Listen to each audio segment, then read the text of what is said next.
Welcome to Suman TV. నేను మీ నవీన్. ప్రస్తుతం నేను జీవశ్రీ ఆయుర్వేదిక్ వెల్నెస్ సెంటర్లో ఉన్నాను. మనతో ఉన్నారు ప్రముఖ Ayurvedic expert doctor Sunitha Grace garu. Hi ma'am, నమస్తే అండి. నమస్తే నవీన్. Hello ma'am.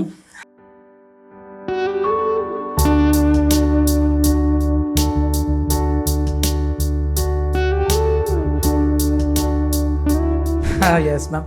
మ్యామ్, చాలామంది కూడా మామూలుగా ఏదైనా ఆఫీస్కి వచ్చినప్పుడు మీట్ అవ్వాలి అని అంటే కూర్చోండి అంటే లేదు పర్లేదు అంటుంటారు. తీరా చూస్తే ఫైల్స్ ఉన్నాయి కాబట్టి కూర్చోలేదు తను అని చెప్పేసి నెక్స్ట్ వేరే వ్యక్తి చెప్తారు. సో అంటే ఫైల్సా లేదా ఫిస్టులానా ఫిషరీనా అనేది వాళ్ళకి వాళ్ళు జడ్జిఫై చేసుకోలేరు. ఆ ఫైల్స్ ఉన్నాయి కదని చెప్పేసి హాస్పిటల్కి వెళ్ళినప్పుడు ఫైల్స్ కాదు నీకు ఉన్నది ఫిష్లా అంటారు.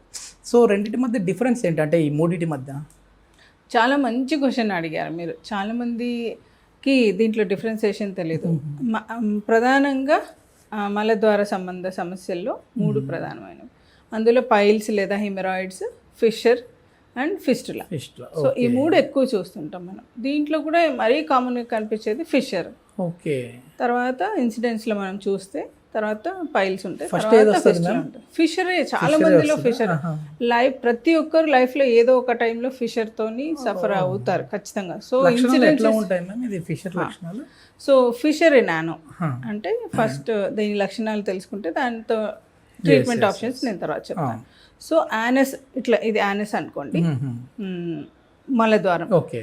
సో మోషన్ హార్డ్గా వచ్చినప్పుడు ఇక్కడ నుంచి ఈ లోపల ఉన్న లైనింగ్ చాలా సాఫ్ట్గా ఉంటుంది అనమాట. ఇప్పుడు నోట్లో ఎలా ఉంటుంది మనకి లైనింగ్, అంతకంటే సాఫ్ట్గా ఉంటుంది. సో ఆ లైనింగ్లో చిన్న కట్ ఇంజరీ అవుతుంది, టియర్ జస్ట్ కట్ అవుతుంది చిన్నది. అది మేబీ 1 mm 2 mm కట్ కూడా ఉండొచ్చు. ఓకే.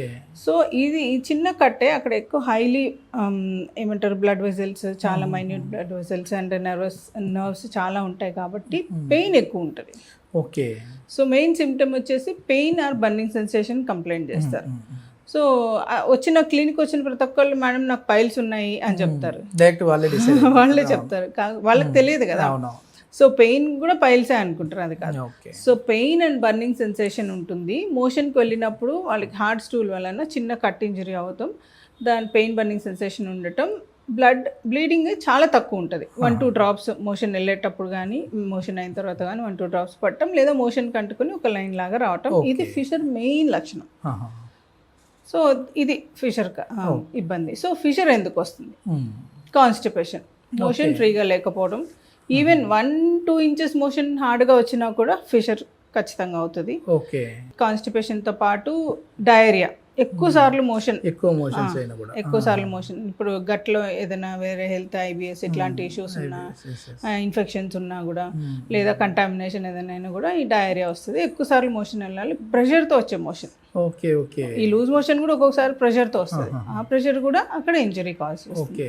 ఇది ఒకటి. ఇవి కాకుండా మళ్ళీ యానల్ సెక్స్ కానీ, లేదా ఇంజురీ కింద పడడం, లేదా ఏదైనా దెబ్బ తగలటం కానీ. సో ఈ అన్ని రీజన్స్ తోని ఫిషర్ వచ్చే ఛాన్సెస్ ఉంటుంది. ఓకే మ్యామ్, ఈ ఫిషర్ ట్రీట్మెంట్ ఏంటండి? సో ఈ ఫిషర్కి ట్రీట్మెంట్ ఏంటంటే అక్యూట్ అండ్ క్రానిక్ అని 2 phases ఉంటాయి. అక్యూట్ అంటే జస్ట్ ఫస్ట్ టైం మీకు వచ్చింది, చాలా పెయిన్ ఉంది, బర్నింగ్ సెన్సేషన్ ఉంది, ఇది ఆ ఏరియా అంతా కొంచెం రెడ్ కావటం, ఎగ్జామినేషన్లో మనకి ఆ కట్ ఇంజరీ కరెక్ట్గా కనపడుతుంది అన్నమాట. సో అక్యూట్ ఉన్నప్పుడు ఈ లక్షణాలు ఉంటాయి, పెయిన్, బర్నింగ్ సెన్సేషన్. ఇది కొన్ని సిడ్జ్ బాత్ అంటాం మనం. కొంచెం గోరువెచ్చని నీళ్ళు టబ్లో తీసుకుని దాంట్లో ఇంకా ఓవర్ ద కౌంటర్ చాలా మంది బీటాడిన్ సొల్యూషన్ వేసుకుంటారు, లేకపోతే కొంతమంది సాల్ట్ వేసుకుంటారు, కూర్చుంటారు దాంట్లో ఒక 10 to 15 minutes కూర్చుంటే అది పెయిన్ తగ్గిస్తుంది అన్నమాట. At the same time healing వస్తుంది. అట్లాగే ఆయుర్వేదిక్ లిక్విడ్స్ కూడా ఉంటాయి. మేము ఎక్కువ మంది పేషెంట్స్కి అదే ప్రిఫర్ చేస్తాం, ఎందుకంటే హీలింగ్ త్వరగా అయిపోతుంది. అండ్ లోకల్ ఆయింట్మెంట్స్ ఉంటాయి. సో ఆయుర్వేదిక్ ఆయింట్మెంట్స్ ఉంటాయి, హీలింగ్ని and at the same time అక్కడ ఏమైనా ఇన్ఫెక్షన్ ఉన్నా తగ్గిస్తుంది. అట్లాగే లాక్సేటివ్స్, ఆయుర్వేద సైడ్ ఎఫెక్ట్స్ లేని సేఫ్ హెర్బల్ ప్రోడక్ట్స్ ఉంటాయి, మోషన్ ఫ్రీగా అవ్వేలాగా చేస్తుంది. అంటే రీజన్ ఎందుకు వచ్చింది ఫిషర్, దాన్ని బట్టి రూట్ కాజ్ ఏంటి, కాన్స్టిపేషనా, డయేరియానా, ఇంకా వేరే ఏమైనా ఇబ్బందా, దాన్ని బట్టి మనం ట్రీట్మెంట్ మెడిసిన్ మారుతా చేంజ్ ఉంటుంది. అంటే బాడీని బట్టి మారుతూ ఉంటుంది, person to person change so అయిపోతుంది. అక్యూట్ ఫిషర్కి ఇది మన అప్రోచ్ ఉంటుంది. అదే క్రానిక్ ఫిషర్ అనుకోండి, చాలా సంవత్సరాల నుంచి నెలల నుంచి బాధపడతారు. వాళ్ళలో నెక్స్ట్ వచ్చే కాంప్లికేషన్ ఏంటంటే ఈ పెయిన్ బర్నింగ్ సెన్సేషన్కి బాడీ రెస్పాన్స్ ఏం అవుతుందంటే అక్కడ యానస్ చుట్టూ 2 స్పింక్టర్స్ ఉంటాయి. ఆ స్పింక్టర్స్లో ఇంటర్నల్ స్పింక్టర్ టైట్ అయిపోతుంది. అప్పుడు మోషన్ సాఫ్ట్గా ఉన్నా కూడా బయటకు వెళ్ళడానికి ప్రెషర్ అప్లై చేయాల్సి వస్తుంది. అక్కడ ఇబ్బంది కలిగిస్తూ బయటకు వస్తుంది, డ్యామేజ్ అవుతుంది. కాబట్టి ఇది ఇంకొక డేంజర్ అనమాట. ఓకే. సో ఇంకా సివియర్ అయిపోతుంది. మనం మందులు వాడినా కూడా ఈ ఫిషర్ తగ్గదు. ఆయింట్మెంట్ రాయండి, సిడ్జ్ బాత్ చేసుకోండి, ఏం చేసినా ఇది తగ్గదు.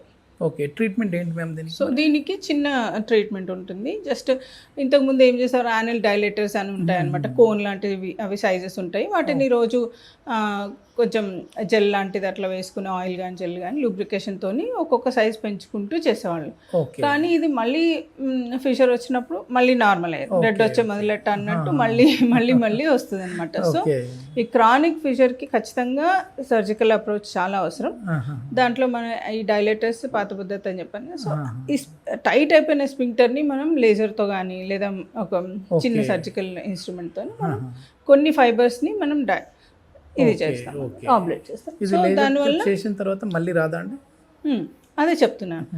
సో అది ఒకటి ఇంకా అక్కడ ఉన్న ఫిషర్ బెడ్ని, ఏదైతే ఇన్ఫెక్టెడ్ ఫిషర్ బెడ్ ఉంటుందో దాన్ని రిమూవ్ చేయడం. కొంతమందికి ఫిషర్ క్రానిక్ ఏమవుతుందంటే చిన్న చిన్న స్కిన్ ట్యాగ్స్ లాగా ఫామ్ అవుతాయి.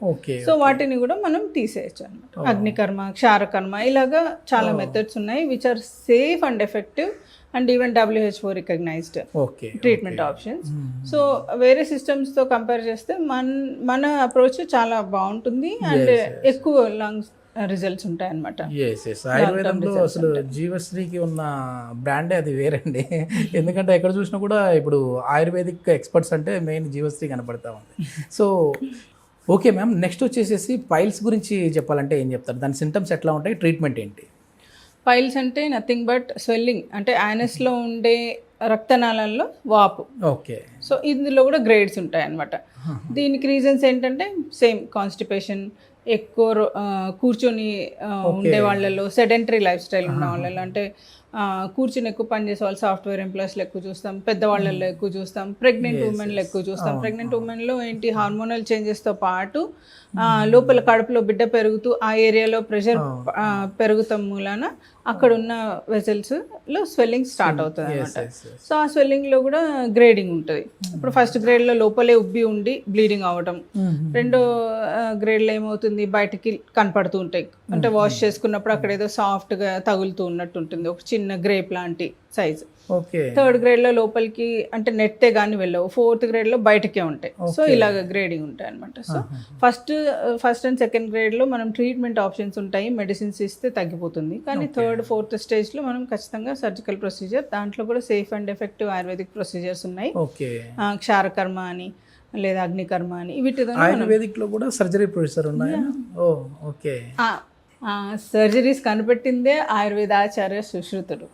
ఓకే. సో ఆయన ఇచ్చిన గిఫ్టే ఈ వరల్డ్కి సర్జరీ. ఓకే. శాస్త్రకర్మ పితామహుడు ఎవరు అంటే ఈవెన్ ఫారినర్స్ కూడా సుశ్రుతుడి పేరే చెప్తారు. ఓకే. ఓకే. అంటే ఆయన అసలు సర్జరీ పుట్టిందే ఇక్కడ నుంచి అనమాట. ఎస్, ప్లాస్టిక్ సర్జన్ కూడా ఆయనే. అప్పట్లోనే చర్మంలో ఉన్న 7 లేయర్స్ని ఆయన ఒక్కొక్కటి డిసెక్ట్ చేసి చూపించాడు. గ్రేట్.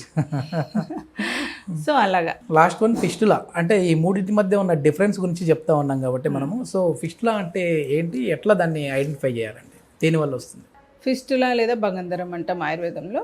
ఏంటంటే యానస్ దగ్గర, మలద్వారం దగ్గర ఒక చిన్న కురుపులాగా స్టార్ట్ అవుతుంది. ఫస్ట్ పింపుల్ లాంటి కానీ లేదా ఒక చిన్న యాబ్సెస్, ఇప్పుడు వేడిగడ్డ, సేగగడ్డ అంటాం కదా, అలాగా ఒకటి స్టార్ట్ అవుతుంది. అందులో వాపు వస్తుంది, ఆ తర్వాత పెయిన్, రెడ్నెస్ అంతా వస్తుంది, దాంట్లో పస్ కలెక్షన్ ఉంటుంది, ఇన్ఫెక్టెడ్ అనమాట.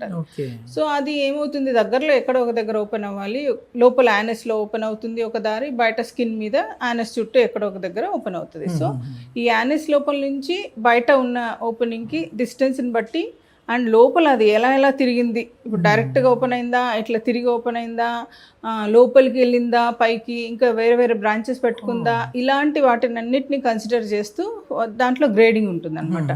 Grade 1 to grade 4. Okay 1 is simple, grade 4 is complicated. Okay. So ఇది రీజన్, అంటే దాని స్ట్రక్చర్ ఇలా ఉంటుంది. సో రీజన్స్ ఏంటి అని అడిగారు మీరు, దీనికి ఎందుకు వస్తుంది అని. సో ఎక్కువ దీనికి కరెక్ట్గా దీనివల్ల అని చెప్పలేము, కానీ చాలా వరకు ఫిషర్ అనేది అంటే యానస్లో మనం మలబద్ధకం వాటి వల్ల చిన్న కట్ ఇంజరీ అవుతుంది, దాంట్లో మోషన్ ఆగిపోతుంది. అంటే మనం లోపలికి నీళ్ళు వేసి కడగలేము కదా, బయట వరకు కడుగుతాం. సో ఆ కట్ ఇంజరీలో ఉండిపోయిన మోషన్ ఒక్కొక్కసారి ఇన్ఫెక్షన్ క్రియేట్ చేస్తుంది. అంటే హైజీన్ మెయింటైన్ చేయకపోవడం కూడా ఒక కారణం, అదే కాదు. సో అది ఇన్ఫెక్షన్ స్టార్ట్ అయ్యి ఆ ఫిషర్ అనేది ఫిస్టులాగా చేంజ్ అవుతుంది. సో నెక్స్ట్ స్టేజ్ అనమాట, అదొకటి. ఇంకొకటి కొంతమందిలో యానస్ చుట్టూ ఉండే గ్లాండ్స్ ఉంటాయి, యానల్ గ్లాండ్స్ అని. వాటిలో ఒక్కొక్కసారి మనకి due to any reason infection బాడీలో ఎక్కడో ట్రావెల్ అవుతూ అక్కడ వచ్చి అందులో ఇన్ఫెక్షన్ స్టార్ట్ అయ్యే, ఇన్ఫ్లమేషన్ అయ్యి ఇన్ఫెక్షన్ వచ్చే ఛాన్సెస్ ఉంటాయి అన్నమాట.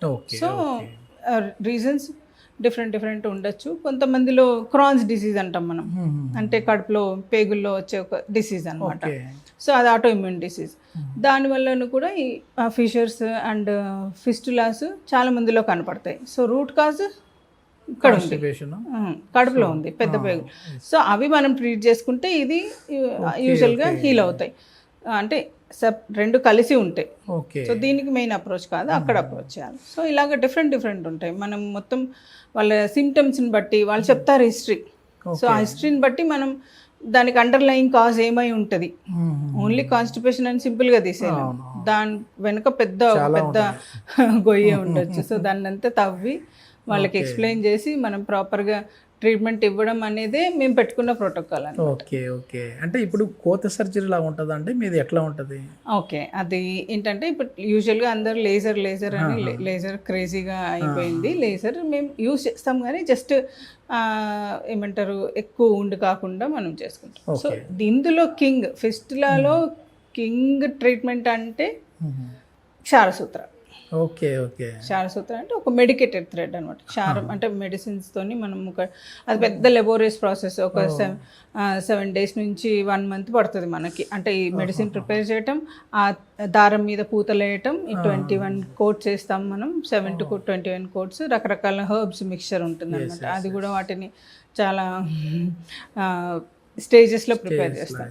సో అది క్షారసూత్రం లోపల యానస్లో ఉన్న ఓపెనింగ్కి బయట ఉన్న ఓపెనింగ్కి కలిపి ఒక థ్రెడ్ టై చేస్తాం. అదేం చేస్తుంది, కట్ చేసుకుంటూ హీల్ చేసుకుంటూ వస్తుంది. మీరు అనొచ్చు డైరెక్ట్గా కట్ చేసి తీసేయచ్చు కదా, ఆ ట్యూబ్ లాంటి ఇన్ఫెక్టెడ్ స్ట్రక్చర్ని తీసేయచ్చు కదా, ఎందుకు ఇంత అవసరమా ఇన్ని రోజులు అని. కొంతమందికి వేస్తుంది 1 month నుంచి 2-3 months కూడా పడుతుంది ప్రొసీజర్ అంతా కంప్లీట్ అవ్వడానికి. అంటే ఇంకా మళ్ళీ రాకుండా డైరెక్ట్ చేయొచ్చు అంటే డైరెక్ట్గా చేయొచ్చు. ఏది సింపుల్ ఫిస్టులా ఉండి చిన్న ఫిస్టులా ఉంటే, అది చిన్న ఫిస్టులా కూడా స్పింక్టర్స్ని ఎంత కవర్ చేస్తుంది, ఎఫెక్ట్ అయినాయా, ఇంటర్నల్ అండ్ ఎక్స్టర్నల్ స్పింక్టర్ ఎంత % ఎఫెక్ట్ అయినాయి. సో వాటిని ఒకటేసారి తీసేస్తే ఆ స్పింక్టర్స్ పని ఏంటండి, మన మోషన్ వెళ్ళేటప్పుడు ఆపడాన్ని రిలాక్స్ చేయడానికి. ఒకటి బాడీ చేతిలో ఉంటే ఒకటి మనిషి చేతిలో కూడా ఉంటుంది. సో అది దాని పనే డ్యామేజ్ అయిపోతే మనకు మోషన్ మీద కంట్రోల్ ఎక్కడ ఉంటుంది. సో ఈ క్షారసూత్ర అనేది ఎందుకు కింగ్ ఆఫ్ ద ట్రీట్మెంట్ అంటున్నా అంటే ఇది దీనికి ఉన్న గ్రేటెస్ట్ క్వాలిటీ ఏంటంటే కట్ చేసుకుంటూ హీల్ చేసుకుంటూ వస్తుంది. సో అటువంటిప్పుడు స్పింక్టర్స్ డ్యామేజ్ అయ్యి సెపరేట్ అయ్యి మనకి మోషన్ మీద కంట్రోల్ పోవడం అనేది ఇన్కాంటినెన్స్ అంటాం, అది డెవలప్ అవ్వదు. So safe and effective method even WHO recognise చేస్తుంది, 98% గ్యారంటీగా ఉంటుంది అనమాట. So depending on the grade. Thank you ma'am, చాలా మంచి ఇన్ఫర్మేషన్. ఎందుకంటే అందరికి కూడా ఏదో ఈ మూలశంకం ప్రాబ్లం అంటేనే పైల్స్ అనుకుంటా ఉంటారు, కానీ అది కాదు, చాలా ఉన్నాయి ఇందులో, ఇంకా వేరేవి కూడా ఉన్నాయి మేజర్వి. Thank you ma'am. Thank you Naveen.